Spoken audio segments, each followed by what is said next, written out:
Shalom, Shalom. Halo, puji Tuhan pemirsa The Safe Ministry dimanapun berada. Kembali lagi bertemu dengan pemirsa The Safe Ministry di triwulan baru di Kitab Keluaran. Dan para panelis juga siap untuk berdiskusi bersama pemirsa The Safe Ministry dimanapun berada. Dan pada minggu ini kita akan mempelajari pelajaran mengenai semak yang terbakar. Sebelum kita mulai berdiskusi, kita akan mulai dengan doa buka. Saya akan pimpin dalam doa. Bapa kami yang di sorga, terima kasih atas berkat-Mu, terima kasih atas pimpinan-Mu, dan terima kasih atas satu pelajaran indah yang akan kami pelajari dan kami diskusikan bersama-sama dari Kitab Keluaran.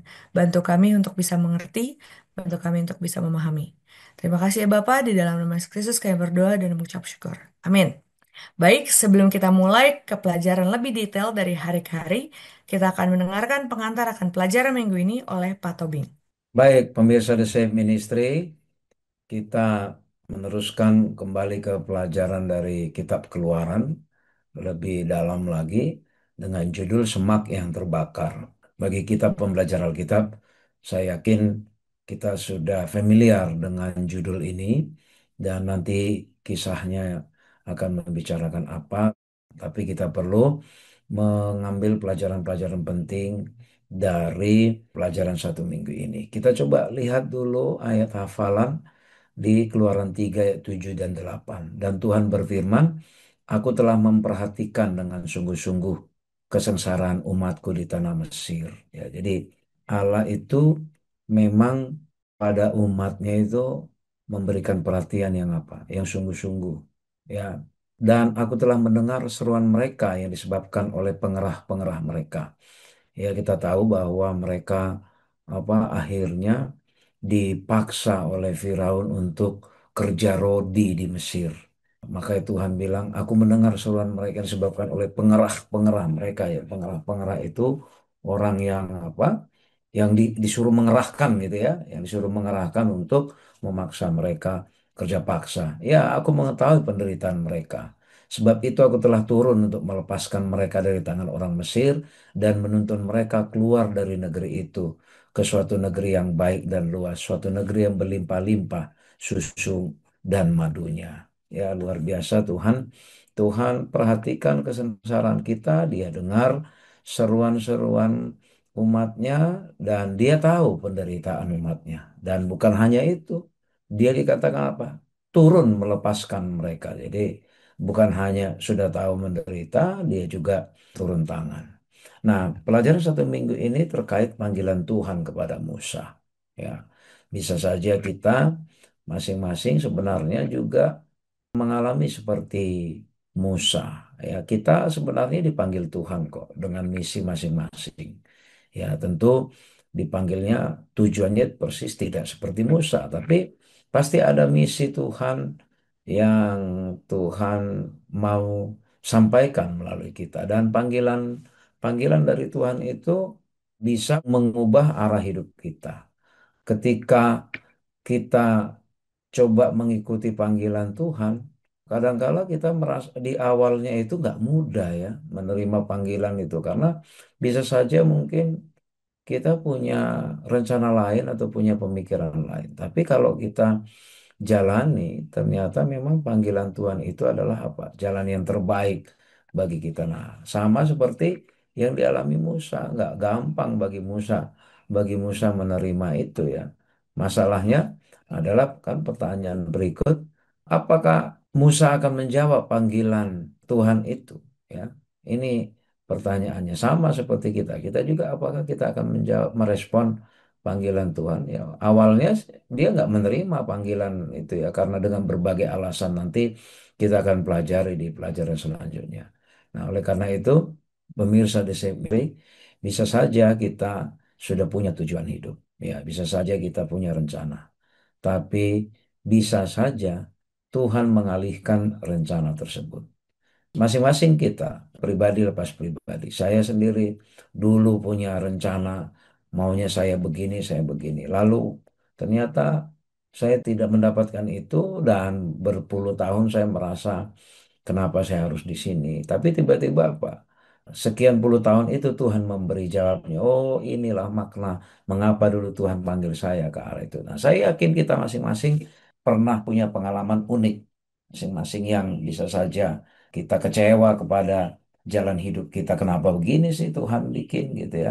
Lalu belakangan kita baru tahu, oh rupanya inilah maksud Tuhan. Sama seperti Musa ya, nggak selalu mudah ya, nggak mudah bagi Musa menerima itu. Tapi bagi kita juga ya, bagi kita juga kita akan terlihat bodoh sekali kalau kita mengikuti jalan kita sendiri ketika apa? Ketika Tuhan memanggil kita ke arah yang lain. Nah, kita akan lihat nanti bagaimana peristiwa atau pelajaran-pelajaran penting dari proses bagaimana Tuhan memanggil Musa dan respon Musa. Demikian pemirsa The Save Ministry dan Saudara. Baik, Pak Tobing. Pemirsa The Safe Ministry sebagai topik pertama kita akan mempelajari lebih lagi tentang peran Musa. Judulnya Semakin Terbakar dan bagaimana Musa memiliki peran dalam rencana keselamatan dan lain-lainnya dalam Alkitab. Silakan Pak Tobing. Baik, kita coba fokus ke Keluaran 3, ya, Keluaran 3 ayat 1 sampai 6.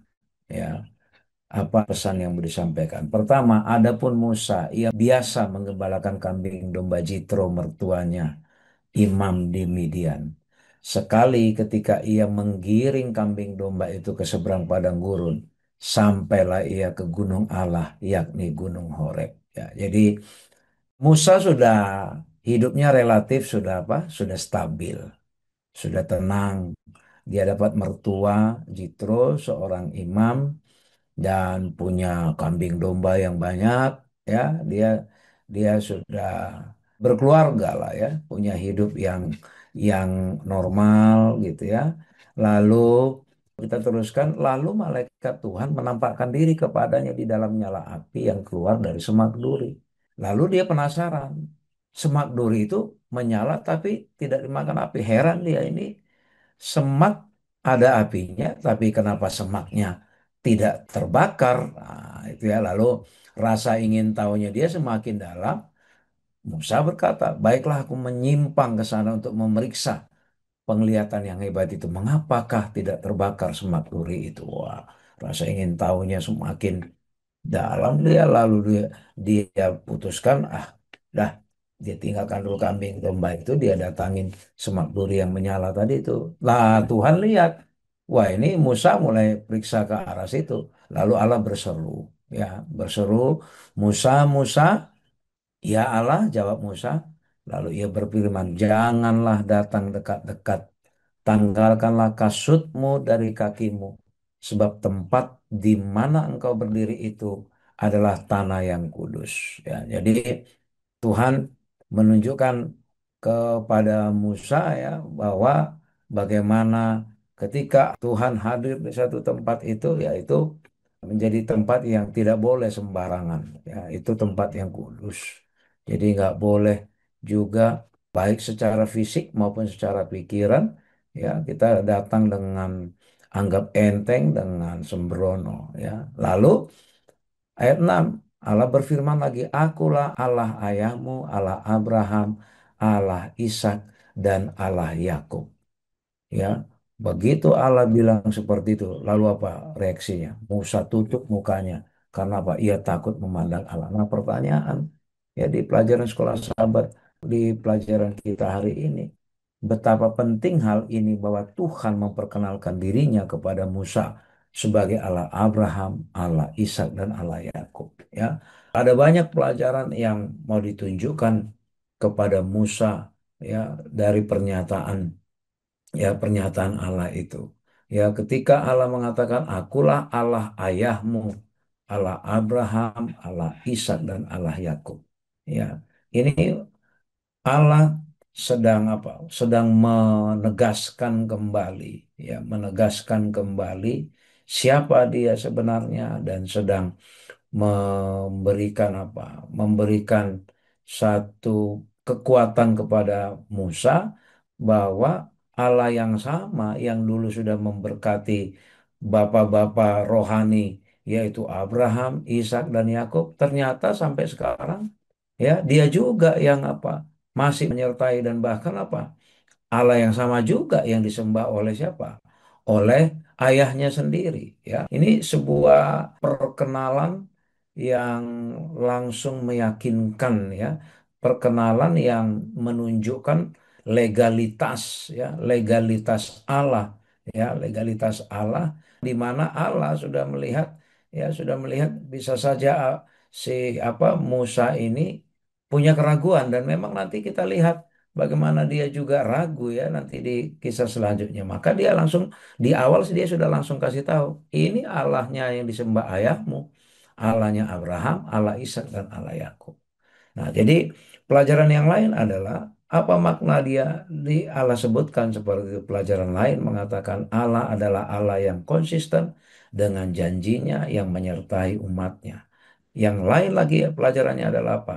Berarti ketika Allah secara khusus mengatakan seperti itu kepada Musa, pasti ada maksud khusus Allah kepada Musa sampai-sampai Allah harus hadir datang di dalam semak belukar dalam bentuk nyala api dan semak belukar itu tidak terbakar. Nah, ini pesan pembuka. Jadi Allah sedang membuka jalan bagi Musa supaya dia tahu apa peran penting nanti yang Musa mau mainkan sehingga Allah memperkenalkan identitas dirinya ya, identitas dirinya dimulai dari siapa? Dimulai dari bahwa dia adalah Allah yang disembah oleh siapa? Allah Abraham, Allah Ishak dan Allah Yakub. Demikian pemirsa The Shape Ministry dan Saudari Beatrice. Baik, Pak Tobing. Selanjutnya kita akan mendengarkan kelanjutan dari cerita tersebut di Semak Belukar itu dengan topik yaitu Malaikat Tuhan dan apa yang terjadi dan sikap Musa dari apa yang Tuhan perintahkan. Silakan Pak Fajar. Ya, Beatrice, terima kasih pemirsa The Save Ministry. Ini kisah yang menarik ya. Dan ketika Musa sedang mengembalakan dombanya, tadi sudah dijelaskan oleh panelis saudara Levin, ada semak belukar gitu ya. Kemudian ada suara yang berbicara dengan dia. Nah, sekarang kita coba bahas mengenai malaikat Tuhan ini, suara yang berbicara dengan dia. Siapa sebetulnya malaikat Tuhan ini? Kalau kita melihat dari konteks dari malaikat Tuhan ini sebetulnya adalah utusan utusan Tuhan ya, dan bisa digambarkan sebagai ya Tuhan Yesus gitu ya, yang menampakkan dirinya di tengah-tengah semak belukar yang sedang terbakar. Dan malaikat Tuhan ini berbicara atas nama Tuhan sebagai utusan Tuhan. Sebetulnya dia adalah Tuhan sendiri ya yang menyampaikan firman Tuhan kepada kita semuanya. Nah, sebetulnya kalau kita berbicara tentang malaikat Tuhan ini, ketika menampakkan diri kepada Musa di beberapa kisah-kisah sebelumnya, banyak sekali yang menggambarkan malaikat Tuhan itu selalu hadir, menyampaikan satu pesan kepada umatnya. Contohnya pada waktu malaikat Tuhan itu bertemu dengan Abraham, kemudian menyatakan bahwa engkau akan punya anak laki-laki keturunanmu pada masa tuamu. Kemudian juga ketika ada satu keputusan ingin membinasakan Sodom dan Gomora, malaikat Tuhan juga juga datang. Dan berikutnya ketika Yakub ya, Yakub bertemu dengan malaikat Tuhan, berbicara untuk kembali ke tanah Kanaan. Kalau kita lihat bahwa banyak peran dari malaikat Tuhan untuk menyampaikan pesan dari Allah sendiri, ada satu maksud dan tujuan. Nah, sekarang kita kembali lagi tentang kisah Nabi Musa ini. Mengapa Tuhan itu sangat begitu memperhatikan ya dari bangsa Israel itu sendiri? Karena memang ada satu seruan, keluhan, penderitaan yang dialami oleh bangsa Israel. Kenapa sangat begitu peduli? Mari kita coba baca dalam Keluaran 3 ayat 7. Dan Tuhan berfirman, Aku telah memperhatikan dengan sungguh kesengsaraan umatku di tanah Mesir. Dan aku telah mendengar seruan mereka yang disebabkan oleh pengerah-pengerah mereka. Ya, aku mengetahui penderitaan mereka. Yang perlu kita garis bawahi adalah satu, bahwa bangsa Israel itu sudah dianggap sebagai umatnya.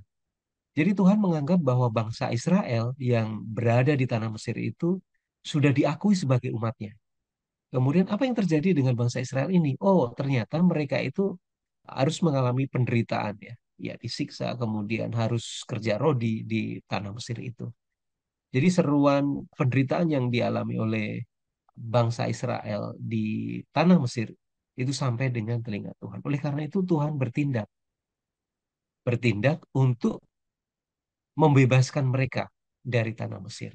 Oleh karena itu Tuhan datang kepada Nabi Musa melalui semak yang terbakar tadi, kemudian dia berbicara dan dia minta kepada Musa untuk menjadi pemimpin yang akan memimpin bangsa Israel itu keluar dari tanah Mesir. Nah, dalam Keluaran 3 ayat 10, jadi sekarang pergilah, aku mengutus engkau kepada Firaun untuk membawa umatku orang Israel keluar dari Mesir. Ini adalah misi yang harus diemban oleh Musa, bahwa Tuhan sudah memberikan satu perintah ya, supaya Musa ini memimpin bangsa Israel keluar dari tanah Mesir. Tetapi apa yang terjadi? Respon yang diberikan oleh Nabi Musa kepada Tuhan. Ayat yang 11. Tetapi Musa berkata kepada Allah, siapakah aku ini? Maka aku yang akan menghadap Firaun dan membawa orang Israel keluar dari Mesir. Bayangkan pemirsa di Safe Ministry, ketika Tuhan itu sendiri yang berbicara, meminta dia untuk menjadi pemimpin sebuah bangsa yang harus keluar dari tanah Mesir, kembali ke tanah Kanaan. Tetapi Musa ini malah justru menyampaikan keraguan dia. Siapakah aku ini Tuhan sehingga engkau memilih aku untuk memimpin bangsa Israel keluar dari tanah Mesir. Ini pelajaran yang bisa kita ambil adalah Musa ini memang rendah hati ya. Dia tidak sombong. Dia mungkin mengakui bahwa dirinya itu tidak memiliki kemampuan apapun untuk memimpin bangsa Israel. Sehingga tidak heran dia menyatakan kepada Tuhannya, Tuhan siapakah aku ini? Ini adalah menunjukkan roh kerendahan hati dia. Nah, barangkali kita juga bisa mengambil satu pelajaran. Jangan sombong ya. Kadang-kadang ada yang dipilih ya terus menjadi sombong dan lain sebagainya. Wah, memang saya layak untuk memimpin ya, memimpin jemaat, memimpin satu misi dan lain sebagainya. Tetapi dari kisah daripada Nabi Musa ini ketika malaikat Tuhan itu hadir bertemu dengan dia, Musa ini menyatakan bahwa siapakah aku ini Tuhan sehingga engkau memilih aku menjadi seorang pemimpin untuk membawa bangsa Israel itu keluar dari tanah Mesir. Dan biarlah ini menjadi satu pelajaran bagi kita semuanya. Demikian Beatrice dan pemirsa The Safe Ministry. Baik, Pak Fajar. Masih dengan cerita yang sama, kita akan melanjutkan dengan judul yaitu Nama Tuhan. Di Keluaran 3, Allah mengenalkan dirinya. Dan di pelajaran ini juga kita akan mempelajari akan arti nama Tuhan. Kita akan mendengarkan uraiannya dari Pak Tobi. Silakan Pak Tobi. Baik, pemirsa The Safe Ministry, di sini memang sangat penting sekali ya di dalam pelajaran mengenai nama Tuhan ini, dan kita coba lihat di ayat 12 ya. Bukankah aku menyertai engkau? Inilah tandamu bahwa aku mengutus engkau apabila engkau telah membawa bangsa itu keluar dari Mesir, maka kamu akan beribadah kepada Allah di gunung ini. Lalu Musa berkata kepada Allah, tetapi apabila aku mendapatkan orang Israel dan berkata kepada mereka, Allah nenek moyangmu telah mengutus aku kepadamu, dan mereka bertanya kepadaku, bagaimanakah tentang namanya? Apa yang harus kujawab kepada mereka? Musa nanya begitu kepada Allah. Lalu Allah bilang, firman Allah kepada Musa, aku adalah aku. Ya, ini kita lihat di huruf besar, ya, diulang lagi. Beginilah kau katakan kepada orang Israel itu, akulah aku telah mengutus aku kepadamu. Ya, jadi nanti kalau ada yang tanya, ya, bilang saja, akulah aku. Ya, siapa akulah aku? Ya, nama Allah tadi itu yang mengutus dia ke orang Israel. Jadi pemirsa di Safe Ministry, sebenarnya nama Tuhan itu sering menjadi perdebatan hingga sekarang. Sebenarnya Allah itu tidak punya nama seperti kita, misalnya saya Elvin Tobing, ya, dia adalah zat yang bukan seperti kita, yang dikasih-kasih nama seperti itu. Tetapi dalam perspektif manusia, ya, karena kita manusia terbiasa harus memberi nama, maka dia perkenalkan nanti kalau ada yang tanya, ya aku adalah aku. Dalam bahasa aslinya dikatakan eheje, asher, eheje, ya. Kalau harafiahnya diartikan aku akan menjadi siapa, aku akan menjadi, ya. Jadi ini cukup sulit kita memahami ini. Aku akan menjadi siapa aku akan menjadi, ya. Aku adalah aku. Nah, dikatakan kata EHJ itu kata kerja, ya kata kerja, ya yang artinya bahwa aku akan menjadi atau bersamamu, ya atau kalau bahasa lain aku akan menyertaimu. Jadi paling penting pesan yang Allah mau sampaikan adalah bukan nama Fajar, nama Beatrice, nama Bapak Guntur Sitorus, ya pendengar pelajaran kita yang setia, bukan nama Ibu Rose dari Sabah, bukan, tapi pesan spiritnya yang Tuhan sampaikan, aku adalah aku yang ya apa yang akan menyertai engkau. Lalu itu menunjukkan apa? Ada dua pesan penting yang Tuhan sampaikan. Allah adalah Allah yang apa? Transcendent. Allah yang transcendent itu Allah yang jauh sebenarnya.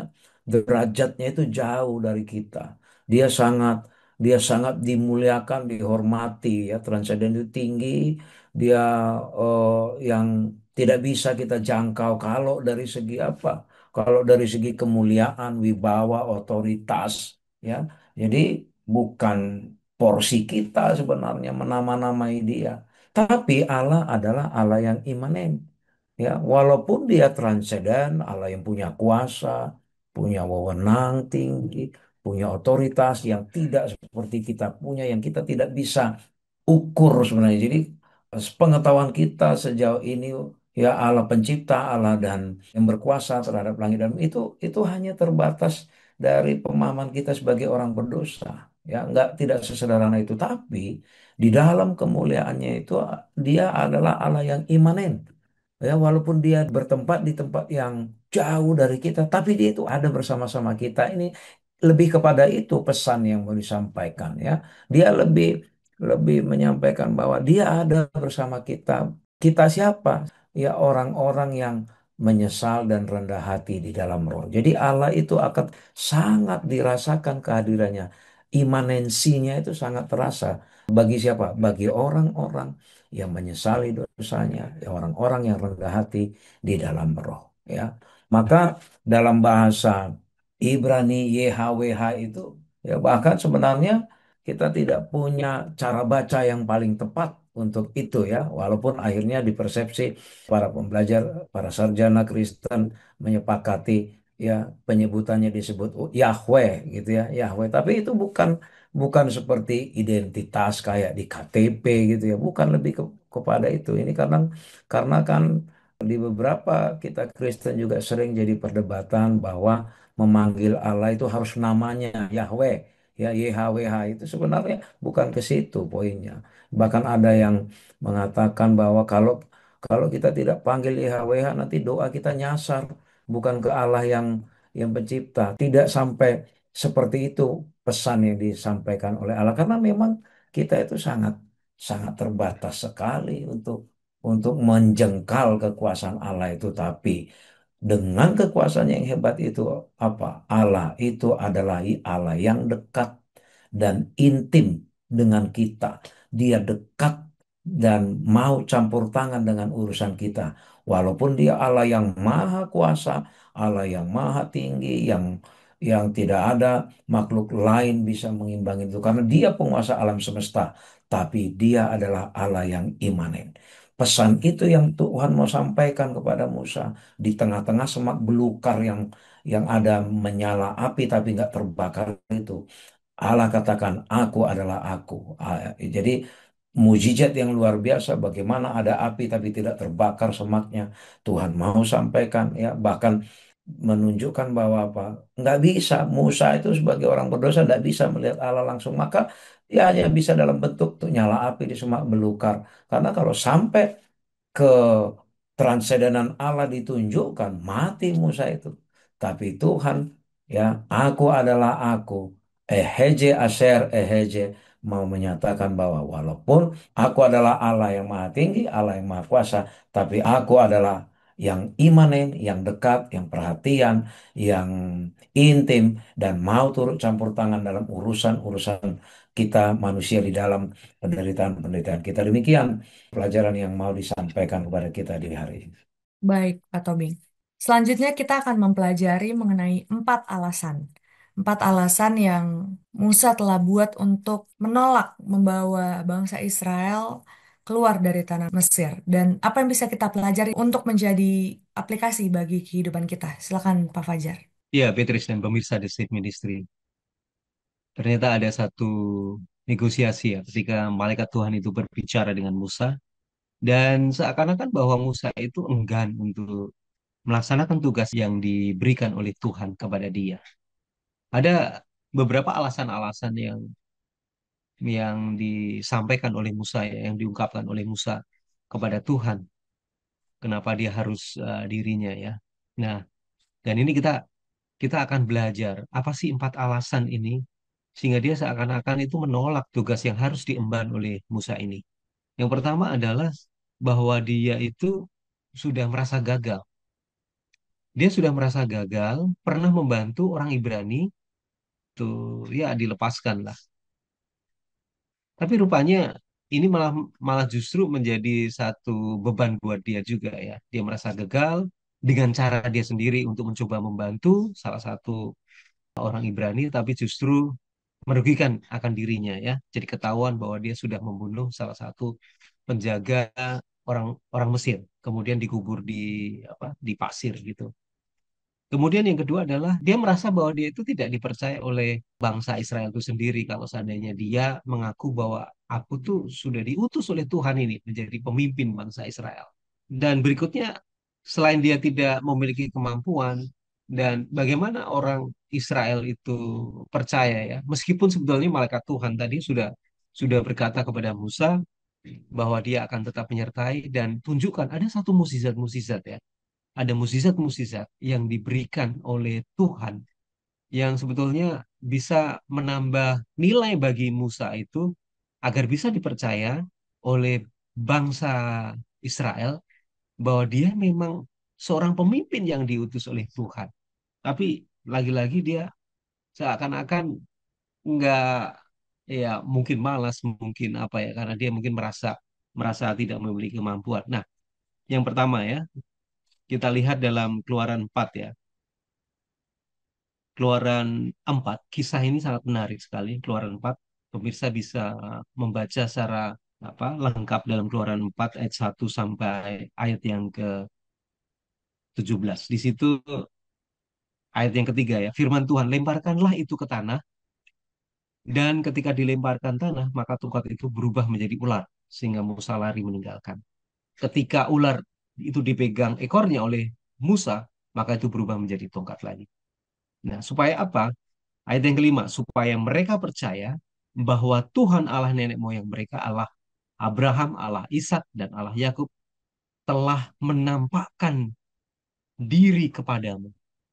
Ini sebetulnya salah satu salah satu bukti bahwa dia itu memang sudah bertemu dengan Tuhannya dan dia dipilih oleh Tuhan menjadi seorang pemimpin untuk memimpin bangsa Israel itu keluar dari tanah Mesir.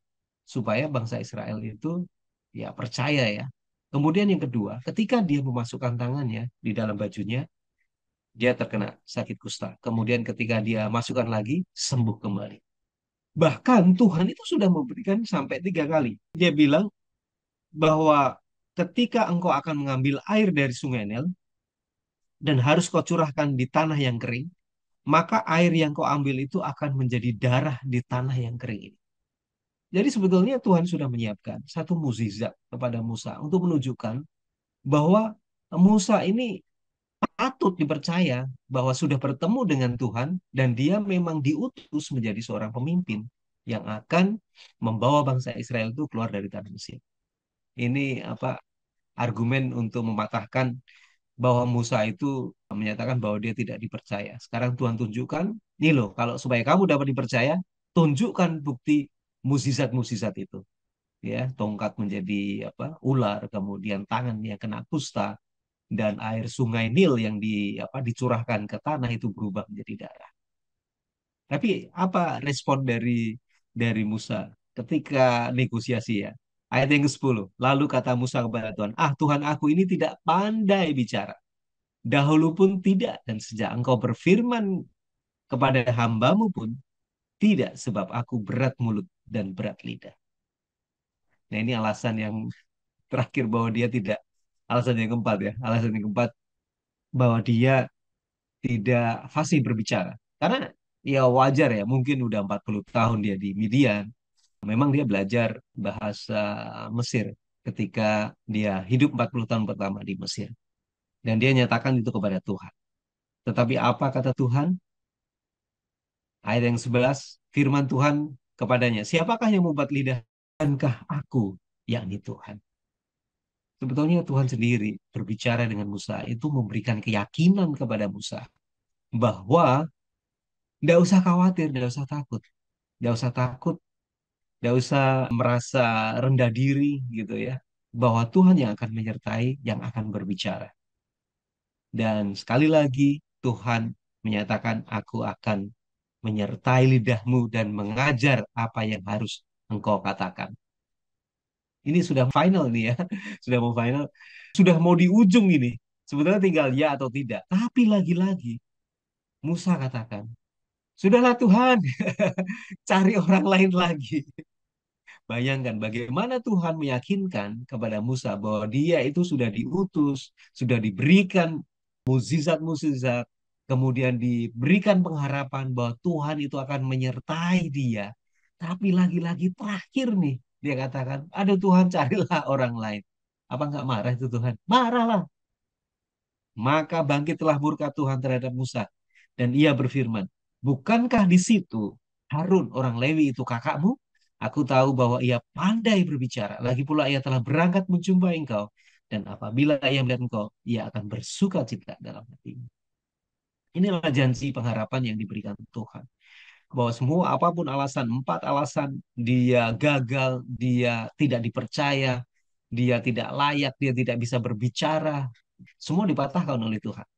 Dan Tuhan mengutus Harun untuk bertemu dengan dia. Memang sih dari sisi pelajaran yang bisa kita ambil di Beatrice dan pemirsa The Safe Ministry, seakan-akan bahwa Musa itu enggan untuk menerima tugas penting ini ya, karena mengingat penderitaan seruan bangsa Israel yang sudah sampai ke telinga Tuhan. Tapi memang sih dia menunjukkan ada satu roh kerendahan hati. Dia meminta orang lain lagi lah. Kita tidak tahu alasan secara pribadi Musa seperti apa. Mungkin karena dia sudah merasa gagal, sudah cukup lama, 40 tahun, dan barangkali dia sudah ingin melupakan masa lalu dia. Dia ingin hidup di Median, ya, tetapi Tuhan memanggil dia kembali. Dan Tuhan memberikan satu harapan bahwa dia akan menyertai, dia akan menyampaikan semuanya itu, dan sampaikan itu kepada Harun, Harun yang akan berbicara atas nama Musa itu sendiri. Inilah pelajaran yang bisa kita ambil ya, Beatrice dan pemirsa di Safe Ministry. Baik, Pak Fajar. Pemirsa The Safe Ministry, kita juga akan mempelajari mengenai topik yaitu sunat, yaitu suatu topik penting di mana itu merupakan amanah bagi bangsa Israel, bagi setiap umat laki-laki untuk melakukan sunat. Dan apa itu signifikan hal itu dalam kisah Musa? Kita akan mendengarkan uraiannya dari Pak Fajar. Silakan Pak Fajar. Iya, Beatrice dan pemirsa The Safe Ministry ini menjadi satu isu ya, dan bahkan mungkin menjadi satu pertanyaan bagi para pembelajar Alkitab ya. Kenapa mengenai masalah sunat itu sangat begitu penting, bahkan tidak segan-segan malaikat Tuhan itu akan membunuh Musa ya. Ketika dia sudah diutus nih, dia sudah diutus oleh malaikat Tuhan. Dia akan mengadakan perjalanan dari Midian ke Mesir, menjadi seorang pemimpin, membawa satu misi yang diemban ya oleh Tuhan. Tapi ketika di tengah perjalanan, dia mau dibunuh oleh malaikat. Bayangkan itu. Padahal dia sudah mengemban satu misi khusus ya. Apa sih yang menjadi satu alasan utama mengapa sunat ini menjadi satu alasan yang paling utama dia harus harus mengalami ini ya. Nah, masalah sunat itu menjadi satu masalah yang sangat besar ya, sangat pelik karena anak yang bungsu Musa itu belum disunat ya. anak bungsu daripada Musa itu belum disunat. Jadi kita tidak tahu alasan mengapa. Mungkin barangkali karena dia sudah 40 tahun di Midian, dia sudah memiliki keluarga, sehingga semua dia ingin melupakan semua apa jati diri dia, kebudayaan dia, mungkin masa lalu dia. Sehingga mungkin nih Musa juga juga lupa ya. Tapi dari garis keturunan dia tidak bisa mengelak bahwa dia adalah seorang apa Israel, dan Tuhan sendiri sudah mengutus menjadi seorang pemimpin. Ini yang paling utama, menjadi seorang pemimpin. Nah, kalau kita lihat apa yang dilakukan keluarga Musa ini, setelah Musa itu hampir dibunuh oleh malaikat di tengah perjalanan, Zipora, istri Musa itu melaksanakan sunat tersebut kepada anaknya untuk menyelamatkan Musa. Nah, sekarang pelajaran apa yang sangat penting di sini ya. Kalau kita lihat sunat itu adalah dalam konteks cerita ini ya, bahwa sunat itu menjadi salah satu tanda perjanjian. Tanda perjanjian antara Tuhan dengan Abraham, Ishak, dan Yakub. Ada satu tonggak, ya, tonggak perjanjian yaitu dengan ditandai dengan sunat Abraham. Menjadi seorang pemimpin, ya dia harus memberikan satu teladan dan contoh ya. Karena ini menjadi satu satu perjanjian yang paling utama. Dan dia tidak mentaati. Dia tidak mentaati untuk itu. Artinya bahwa dia sudah melanggar satu perjanjian yang sudah ditetapkan. Sudah ditetapkan Allah Abraham, Allah Ishak maupun Allah Yakub. Kalau dia tidak melaksanakan, bagaimana dia menjadi seorang pemimpin? Dia tidak bisa memberikan satu contoh kepada anak buahnya. Dan ketika bangsa Israel, ketika dia tidak mentaati perjanjian ini, kemudian dia bertemu dengan bangsa Israel di Mesir, dan mungkin ada satu pertanyaan, Musa, apakah memang kamu mentaati perjanjian antara Allah dengan bangsa Israel? Salah satunya bahwa anak kamu belum disunat, bahwa kamu tidak mentaati. Bisa jadi pertanyaan seperti itu akan terjadi. Sehingga tidak heran bahwa bahwa sunat ini menjadi satu lambang ya perjanjian ya, lambang perjanjian. Dia harus mentaati aturan ketaatan itu dan dia harus melaksanakan sunat itu. Dan puji syukur Sipora mengerti dan memahami meskipun dia adalah seorang Midian bahwa ini adalah salah satu lambang perjanjian antara Tuhan dan dia harus ikuti. Dan pada akhirnya singkat cerita bahwa Musa ini dapat boleh melanjutkan perjalanan. Ini satu hal yang luar biasa. Nah, pelajaran yang bisa kita ambil dari sini adalah bahwa ketika perjanjian yang sudah ditetapkan antara umatnya dengan Tuhan, kita mesti harus mentaati. Ya, seperti halnya kita baptisan ya. Apa yang menjadi satu perjanjian kita dengan Tuhan di dalam baptisan ini. Biarlah itu menjadi satu ya aturan main yang mesti harus kita ikuti ya. Sebelum kita akan dipilih menjadi seorang pemimpin, apakah kita mengikuti perjanjian itu? Dan banyak hal mungkin pemimpin-pemimpin kita untuk pada saat ini melanggar akan hal itu. Sehingga itu akan mengakibatkan ada satu ancaman bagi kita tentunya. Oleh karena itu pelajaran tentang sunat ini memberikan satu motivasi bagi kita ya, Beatrice dan pemirsa di Saint Ministry. Tetap kita mengikuti aturan perjanjian yang sudah menjadi apa yang harus menjadi komitmen bagi kita antara kita dengan Tuhan dan kita akan ikuti. Kalau kita menjadi seorang pemimpin yang dipilih, kita akan bisa memberikan satu teladan dan contoh bagi seluruh anggota. Itulah pelajaran yang bisa kita ambil. Demikian Beatrice dan pemirsa di Saint Ministry. Baik, Pak Fajar. Tidak terasa kita sudah akan mengakhiri diskusi kita. Kita akan mendengarkan kesimpulan oleh Pak Tobing. Pemirsa The Safe Ministry, setiap orang mendapat panggilan dari Allah sama seperti Allah memanggil Musa. Dan respons kita, tanggapan kita menentukan jalan hidup kita selanjutnya. Coba kita bayangkan seandainya Musa menolak panggilan itu. Tuhan tetap akan sediakan jalan keluar bagi bangsa Israel. Tapi apa yang terjadi dengan Musa? Ya, seandainya dia tidak mau menerima panggilan dari Allah itu. Pemirsa The Safe Ministry, hari demi hari, detik demi detik, ketika Tuhan bersuara kepada kita, ketika Tuhan memberikan pelajaran-pelajaran bagi kita melalui apa yang kita alami, melalui apa yang kita lihat, melalui apa yang kita lakukan, itu semua adalah cara Tuhan memanggil kita untuk misi yang mulia. Oleh karena itu pemirsa The Safe Ministry, jangan sampai kita memberikan respons yang salah. ketika kita menanggapi, merespons dengan negatif panggilan-panggilan Allah, maka kita apa? Kita akan kehilangan kesempatan, ya, kehilangan kesempatan menjadi perpanjangan tangan Tuhan untuk menjadi berkat bagi orang lain. Dan kita sendiri juga menjadi apa? Kita sendiri juga menjadi jauh dari Allah. Pemirsa, The Safe Ministry, Allah kita, Allah yang transenden. Dia Allah yang Maha Kuasa. Bisa saja kita merasa tidak layak seperti Musa, tidak layak, tidak berani menerima itu. Siapalah aku, Musa katakan. Kita juga perlu punya sikap seperti itu. Siapalah aku? Karena kita tahu keberdosaan kita. Kita tahu kita begitu hina, begitu rendah dibandingkan Allah yang sangat transenden itu. Tapi kabar baiknya adalah di dalam keberdosaan kita, ketidaklayakan Musa, Allah adalah Allah yang imanen. Dia dekat dengan kita. Dia hadir di tengah-tengah kita. Dia tahu kebutuhan kita. Dia campur tangan untuk kesulitan kita. Itulah luar biasanya Allah yang kita sembah ini. Oleh karena itu pemirsa di Safe Ministry, ketika Allah memanggil melalui Roh Kudus-Nya, jangan keraskan hati kita. Ambil kesempatan itu dan minta hikmat bijaksana sama seperti Musa. Allah yang transenden itu memberikan satu kepastian. Aku adalah aku. Aku adalah Allah yang menyertai engkau, yang bersama-sama dengan engkau. Ini satu jaminan bagi kita. Tidak ada lagi yang perlu kita ragukan untuk apa? Untuk menolak atau untuk merespon negatif panggilan Allah itu. Biarlah kita semuanya boleh mendapat pelajaran yang mahal dari kisah Musa ini, dan boleh kita lakukan dalam hidup kita. Kita selalu siap menyambut positif panggilan-panggilan Allah di dalam ketidaklayakan kita, karena kita tahu Allah bersama kita. Allah yang imanen itu akan menyangkutkan kita. Akhirnya Tuhan memberkati kita. Terima kasih kepada para panelis dan terima kasih kepada pemirsa The Safe Ministry dimanapun berada.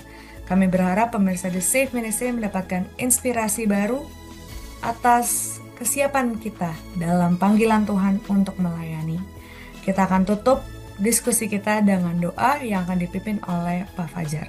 Baik, kita satu dalam doa. Kembali kami datang menghadap kehadiran-Mu Tuhan. Terima kasih atas kesempatan yang Tuhan sudah berikan bagi kami.